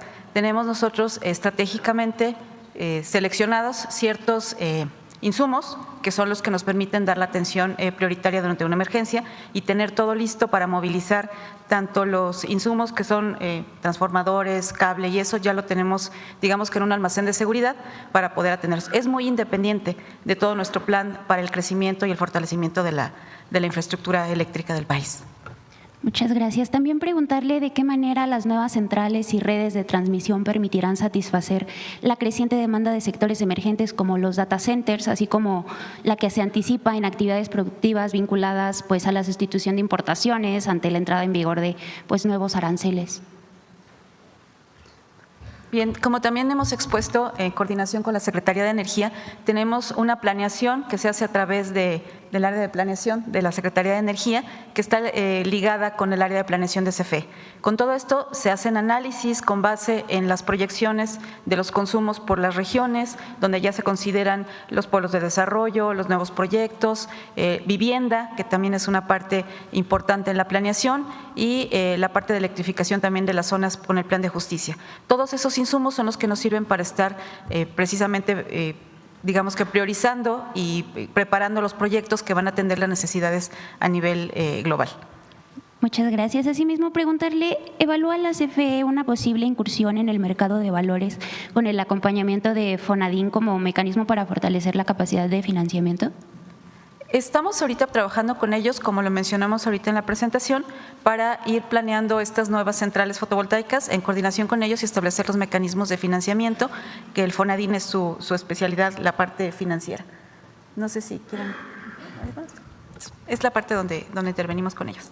Finalmente, con este anuncio, ¿cómo, como lo ha señalado la presidenta, se reafirma el papel de la CFE como eje rector del sector eléctrico? Frente a ello y considerando que el sector empresarial ha colocado a la energía como prioridad en su agenda, ¿existe ya una comprensión clara de cómo puede participar la iniciativa privada bajo esquemas viables y sostenibles sin reproducir modelos que han fracasado en otros países? La intervención de los privados en CFE la tenemos mediante los esquemas mixtos, como lo comentó también la presidenta, y las reglas están claras y estamos igualmente regidos por todo lo que nos indique la cabeza del sector. Muchas gracias. Es una visión distinta.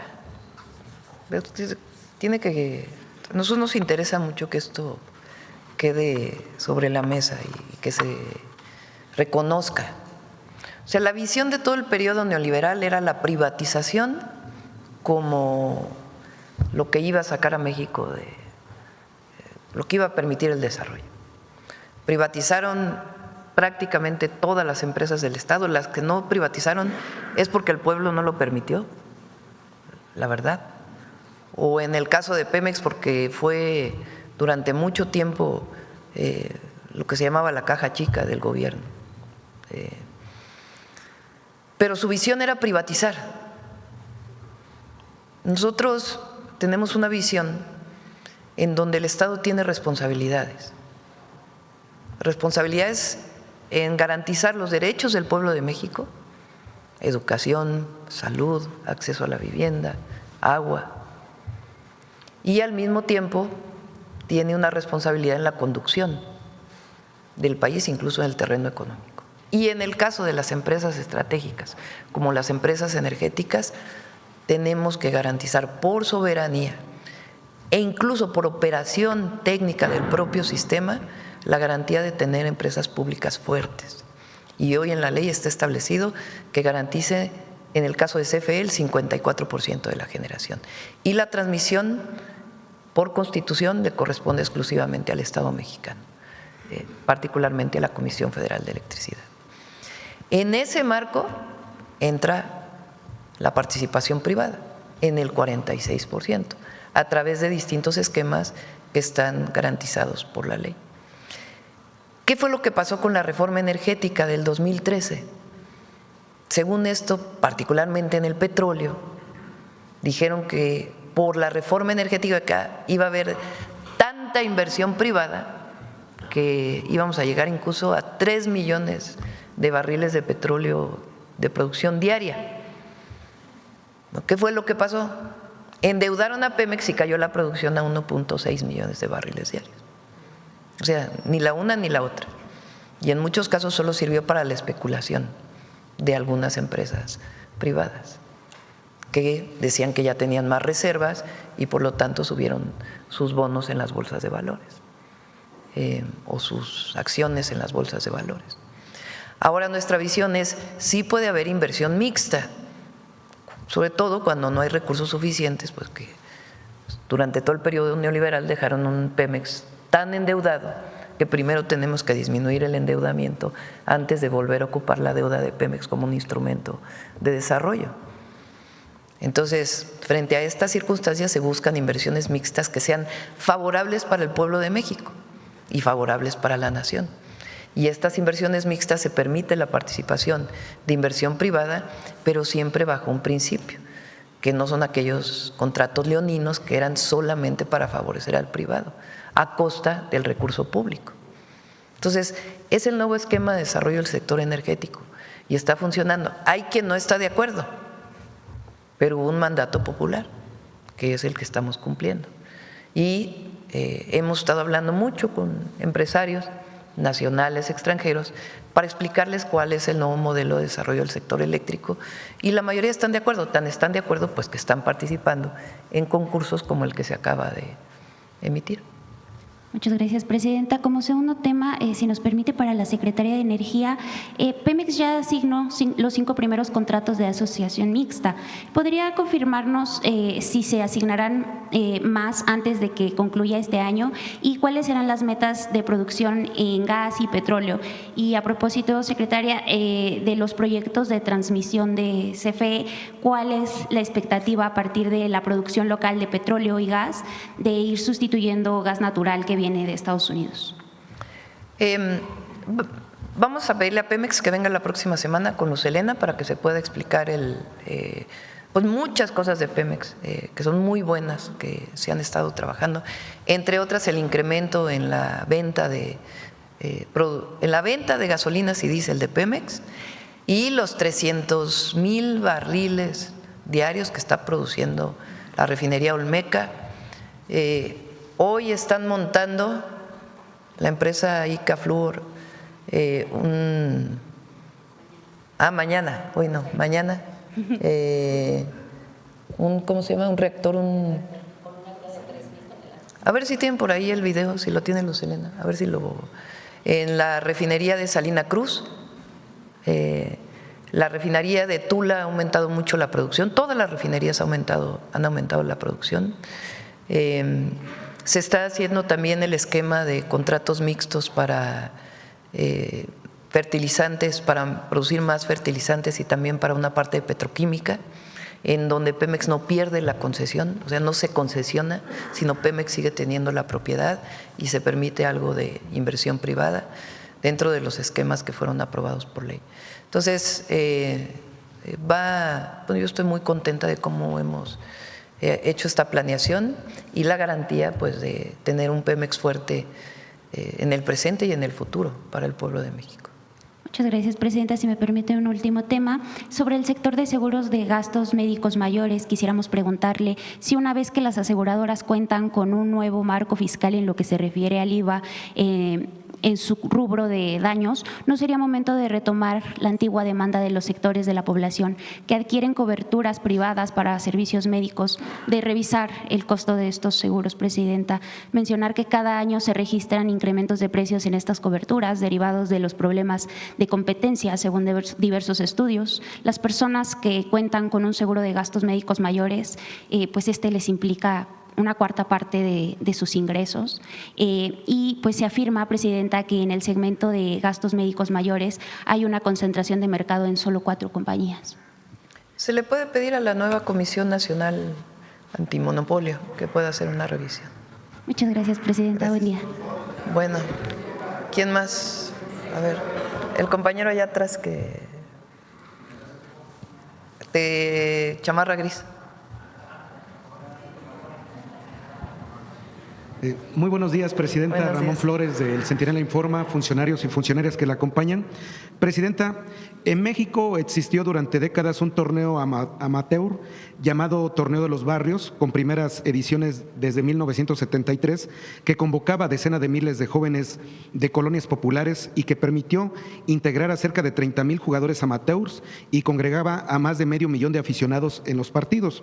Gracias a ese programa surgieron figuras reconocidas del fútbol profesional como Cristóbal Ortega, Miguel Herrera o Manuel Manso, quienes fueron descubiertos en ese contexto de barrio, comunidad y deporte.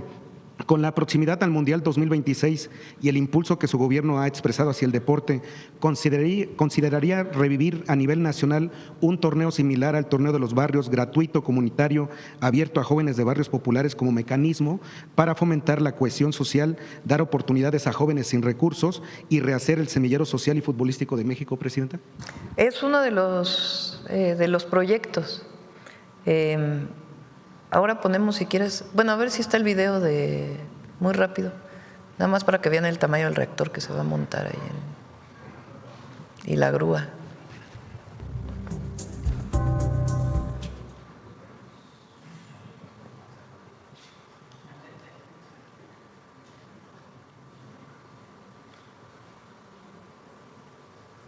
A ver si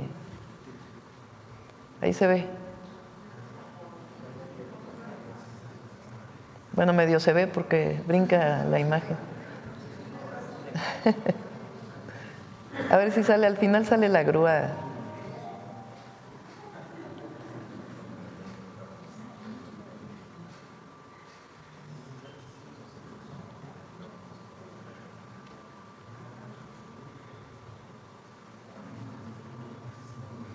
Se tuvieron que hacer refuerzo de puentes, miren, para que pudiera pasar por el peso del reactor. Esa es la grúa.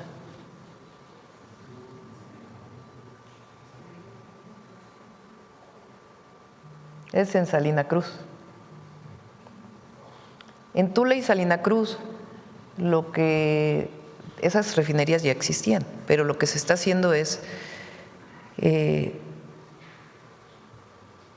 unas coquizadoras se llaman, porque esas refinerías producían mucho combustóleo que ya prácticamente no se usa.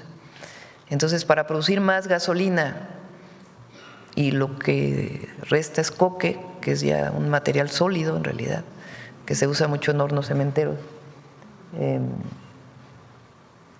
inició con el presidente López Obrador y a nosotros nos está tocando la terminación de la refinería de Tula, Salina Cruz y muchas modernizaciones que se están haciendo en el sistema nacional de refinación.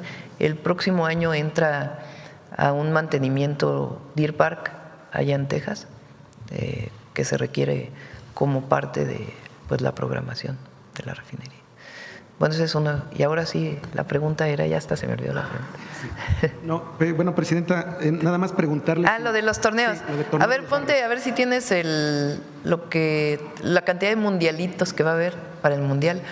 Una de las solicitudes que le pedí yo a CONADE es esta que estás diciendo. O sea, la Federación Mexicana de Fútbol tiene su historia, digamos. Mejor no toco ese tema. Algún día se podría tocar. Pero lo importante a muchos de nosotros nos tocó ya un mundial. A mí pues ya me tocaron 2. Me va a tocar un tercero en México. Me tocó el del 70, tenía yo 8 años. El del 86 ya era más grandecita. Y ahora, que ya estoy más grandecita. Bueno, ¿qué te queda cuando, como niña, como niño, joven, cuando hay un mundial? Pues un deseo enorme de jugar fútbol. Si uno pasa por todos los campos de barrio cuando está el mundial, pues se vuelve una euforia estar jugando fútbol. Entonces, ¿qué nos puede dejar el mundial más allá de que queremos que la selección haga un buen papel y le deseamos toda la suerte del mundo? Pues lo que queremos que nos quede es justo eso, los torneos de barrio, los torneos de pueblo. Queremos mejorar las canchas, que ya dijimos, son más de 3,000 que queremos mejorar junto con los estados y los municipios, pero también que haya semilleros. En los Pumas le llaman cantera, la cantera. Entonces le llamamos las canteritas en las reuniones. semilleros de jóvenes, de niños que quieran jugar fútbol y que a través de la CONADE, pues en su momento incluso puedan vincularse con alguno de los equipos de fútbol profesionales, con sus fuerzas básicas, en fin. Entonces, eso es lo que es una de las ideas que tenemos con el Mundial. Obviamente los murales, hacer torneos, que se viva el fútbol como algo social, no solamente el que tiene la posibilidad de ir a pagar un boleto en el estadio, que por cierto son bastante caros, o el que lo pueda ver en una de las plazas que estamos organizando para que se pueda ver de manera gratuita en una plaza, sino también pues que quede un legado de semilleros de niños y jóvenes, niñas y jóvenes del fútbol. Entonces hay uno donde vienen todos los mundialitos, le llamamos, y copas. ¿No viene otro? Ahí está, mira, una copa paralímpica, una copa del trabajador, una copa de oro, copa popular, copa nacional de mujeres, fútbol IMSS 21, un torneo de salón femenil, el Street Child, que ese es con la FIFA, un torneo de fútbol sin correr para adultos mayores, una copa de CONADE, atletas de alto rendimiento de 12 a 15, y son en realidad 74 mundialitos y copas. Y la idea pues es el semillero, los semilleros. Ok, Presidenta, continuando también con el tema del Mundial, la jefa de gobierno de la Ciudad de México, Clara Brugada, ha anunciado que presentará en estos días una iniciativa de ley de rentas justas y asequibles que, entre otras cosas, le quita a los ciudadanos el derecho a decidir libremente sobre el uso de sus propiedades, impone un sistema de precios máximos por zona, además de que limita los espacios de hospedajes del sector turismo, justo cuando se espera un gran flujo de visitantes por los partidos del Mundial de Fútbol y múltiples eventos que la ciudad alberga cada semana. Hay antecedentes de que en el pasado usted ha intervenido para modificar o detener ordenamientos legales que lastimaban estos derechos y obstaculizaban el desarrollo económico de la capital del país, como fue el caso del artículo 60 de la Ley Constitucional de Derechos Humanos que legalizaba las invasiones y despojos. Por lo que la pregunta es si en este caso también planea usted intervenir para impedir una violación a los derechos de los capitalinos o incluso la pérdida de los empleos por afectaciones económicas por esta ley. No conozco en particular la ley y Clara es una gran jefa de gobierno. No creo que vaya a interrumpir algún derecho. Lo que es cierto, y es algo que tanto quien renta como quien busca una renta, lo que es cierto que está pasando particularmente en la Ciudad de México es que las rentas son muy altas. Ha pasado en otras ciudades del mundo y nosotros pues tenemos que garantizar el derecho a un techo. Entonces, no conozco cuál es la regulación, entiendo que Clara pues ha consultado, entonces no podría yo opinar en particular sobre la regulación. Lo cierto es que hay muchas personas en muchos lugares de la ciudad que solicitan que haya cierta regulación, como hay en otras ciudades del mundo, para el Airbnb y las otras plataformas, para pues que haya cierta regulación. Y la otra pues es un asunto de una discusión amplia de cómo hacer para que sea la vivienda accesible para todas y para todos. Ella tiene un programa de vivienda también social muy ambicioso, también nosotros tenemos el programa de vivienda de Infonavit y de Conavit tiene ese objetivo, pues que sea vivienda para aquellos que ganan entre 1 y 2 salarios mínimos. Entonces habrá que revisar exactamente qué es lo que está planteando Clara y después opinar sobre ello. Presidenta, en otro tema, en el estado de Puebla se ha denunciado públicamente el presunto resurgimiento de una red de huachicol en la red del Triángulo Rojo, en la región del Triángulo Rojo, que de acuerdo con testimonios y reportajes periodísticos estaría vinculada a Antonio Valente Martínez Fuentes, alias El Toñín, quien durante años habría operado con protección política a través del partido local Pacto Social de Integración. Es relevante precisar que el PCI es un partido local cuyo control y dirigencia recaen actualmente en la diputada federal del PRI, Nadia Navarro Acevedo, hecho ampliamente señalado en el ámbito político del Estado. En este contexto, han circulado videos con amenazas dirigidas a funcionarios del actual gobierno de Puebla, incluido el secretario de Gobernación. Asimismo, el fundador y propietario del medio Acento 21, presentó denuncia formal manifestando temor fundado por su integridad y su vida, tras haber sido objeto de amenazas directas en material videográfico, presuntamente relacionadas con su labor periodística sobre estos hechos.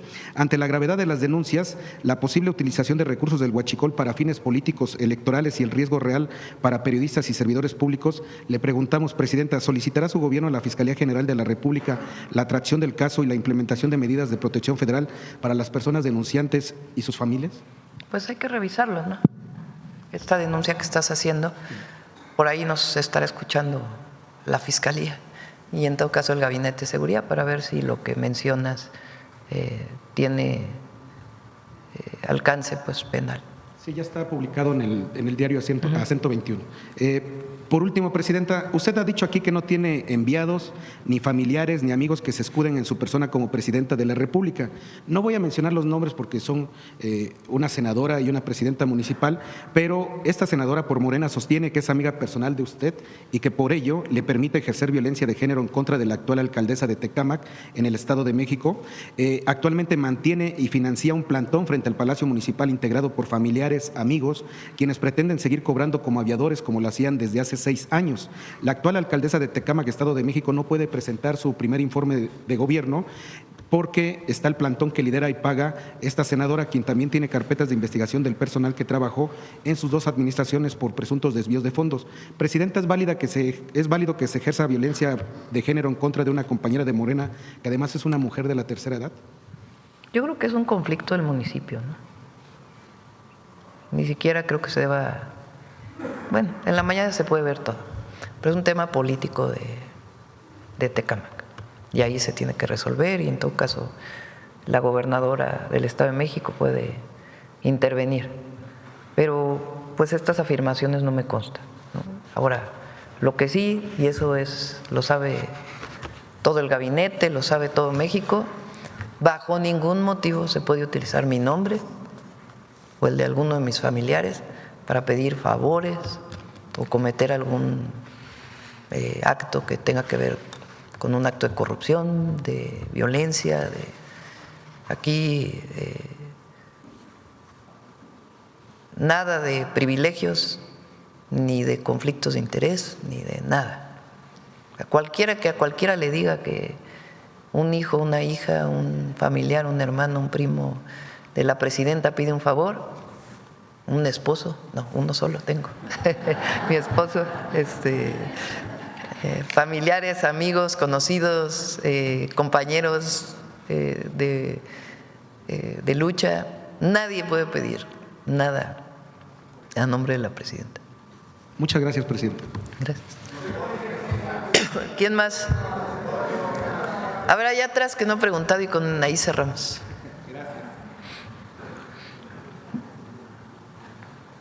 Gracias, Presidenta. Funcionarios, buenos días. Gracias por la invitación y permitirnos participar. Ulises Juárez, de Energía Debate. Quería preguntarle, bueno, nos hicieron ahorita una presentación de todos los proyectos a partir de la convocatoria que, bueno, vienen a dar mayor energía, más energía al país. Incluso en zonas en donde hay déficit de energía, como la península de Yucatán, por ejemplo. Para la península de Yucatán están programados 1.770 megawatts y preguntarles si esta capacidad podría de alguna manera compensar esta falta de energía en la zona. Sobre todo porque pues el tema del gas natural no se ha resuelto para los ciclos combinados que están ahí atorados todavía. Entonces, preguntarles si esta capacidad que está programada sería suficiente para compensar la falta de energía en la zona. Emilio.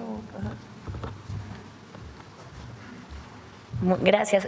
Como lo mencioné, esta es la parte de proyectos privados que también generan, pero están en construcción. Bueno, ya prácticamente se concluyó la construcción de Mérida 4, que es otra planta de la central otra central de ciclo combinado de la CFE, que provee alrededor de 400 megawatts adicionales y va a entrar en operación en 2027 Valladolid, que va a aportar alrededor casi 1,000 megawatts adicionales. Entonces, lo que se está haciendo con estas convocatorias, y como la presidenta instruyó, también va a haber otra convocatoria en enero, servicio es complementar la demanda de generación que se requiere en todos los puntos donde se requiere. Entonces, se complementa tanto la inversión pública con la inversión privada, pero no es solamente eso. En efecto, están estas plantas nuevas que son inversión privada, pero también están las plantas que están por entrar de la Comisión Federal de Electricidad, que la directora ha presentado en varias ocasiones, Mérida 4 y Valladolid, que están por inaugurarse. Gracias, secretaria, pero digamos, el tema del abasto del gas, todavía hay un asuntillo por ahí de interconexión entre los gasoductos.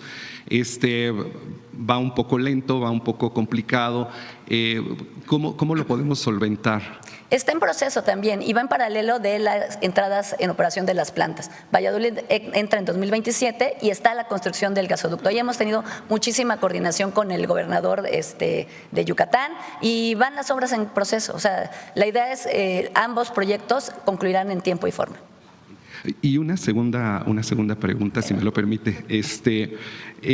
Pues esta convocatoria que nos presentaron los resultados, pues es un esfuerzo por parte del gobierno, de la Secretaría de la Comisión Nacional de Energía. El déficit de capacidad, soluciona el déficit de capacidad del sistema eléctrico nacional, pero de la parte de transmisión, secretaria, si me lo permite, en donde CFE tiene el monopolio, ¿no? el monopolio natural, se están captando recursos también a través de CFE Capital, ¿no? De su fibra E. ¿Estos recursos son suficientes para poder levantar la red eléctrica? Digo, durante los últimos años hubo un rezago en infraestructura de transmisión, se hizo mantenimiento, se hicieron otras obras, pero realmente no se amplió. Entonces, si estos recursos de CFE Capital se podrían ser suficientes para poder adelantar lo que se quedó retrasado, digamos. Muchas gracias. Sí, como también ya se presentó, hay un programa muy ambicioso de transmisión y de distribución eléctrica.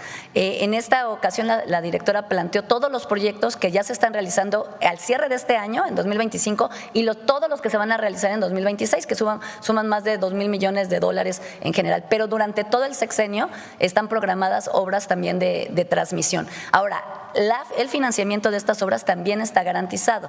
El tema de que es la Comisión Federal de Electricidad la única que puede proveer del servicio de transmisión es un tema para asegurar la seguridad de todo el sistema eléctrico nacional y la confiabilidad, porque es la única que tiene la capacidad para poder garantizar esta seguridad y esta confiabilidad. El tema de las inversiones es un tema que también hemos garantizado desde la Comisión Federal de Electricidad. La Comisión Federal de Electricidad es una empresa financieramente muy sana. Es una empresa que no recibe recursos fiscales del presupuesto público de la Federación como tal y que tiene mecanismos de financiamiento que durante los últimos años ha desarrollado y que le permiten llevar a cabo este plan de expansión que está garantizado. De hecho, es una parte muy pequeñita la que se va a hacer en proyectos mixtos, porque la Comisión en general, toda la parte de transmisión y de distribución son con recursos de estos mecanismos de financiamiento. Incluso alguno de los compañeros planteaba el tema de los bonos, porque justo ayer tuvimos una colocación muy importante que también fue muy exitosa con el Banco de Desarrollo de América Latina y el Caribe, que son ejemplo de estos mecanismos de financiamiento que no implican sobreendeudar a la Comisión Federal de Electricidad. Son mecanismos de financiamiento conforme a la capacidad de pago que tiene la Comisión y conforme a los ingresos futuros que va a recibir a través de diferentes mecanismos, como uno de ellos es precisamente el que acabas de mencionar, que es la fibra E. Estamos pensando también la repotenciación de esa fibra E para poder seguir financiando estos proyectos de expansión. Pero en resumen, son proyectos que tienen financiamiento y que por confiabilidad y por seguridad del sistema está realizando la Comisión Federal de Electricidad. Qué amable, secretaria. Muchas gracias. Gracias, presidenta. Son 66 proyectos de transmisión. Hay otra razón por la cual hay monopolio natural de las líneas de transmisión. Ni modo que cada quien pusiera sus propias líneas de transmisión. Hay una línea de transmisión. Cuando yo estudié energía, hice una maestría en energía. Bueno, tengo un posgrado en energía. Y eso nos enseñaban, nos decían, el sector eléctrico es un monopolio natural. Esa era la. Después vino todo el periodo neoliberal, donde se encontraron mecanismos, pero las líneas de transmisión son unas. No puede poner cada generador su propia línea de transmisión, sería incosteable.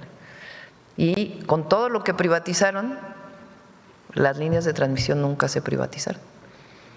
Entonces siempre está el tema de cómo van a financiar nuevas líneas de transmisión, el fortalecimiento, la conducción de… Ahí está. Son varios proyectos porque son líneas de transmisión, nuevas torres, nuevas subestaciones eléctricas, transformadores, todo lo que representan las líneas de transmisión y distribución. Y el caso de Yucatán, tenemos un sistema interconectado nacional. Eso quiere decir que la energía que se genera en el norte puede llegar al sur o la del sur puede llegar al norte. Lo único que todavía no está interconectado, que está en proceso, es la península de Baja California. Entonces sí, fortalecer todo el sistema, también va a llegar energía a Yucatán. También se requiere energía en el sitio y por eso son las plantas que iniciarán su funcionamiento con el gas disponible y ya cuando llegue el gasoducto, pues ya será el ciclo combinado. Muchas gracias, presidente. Vámonos.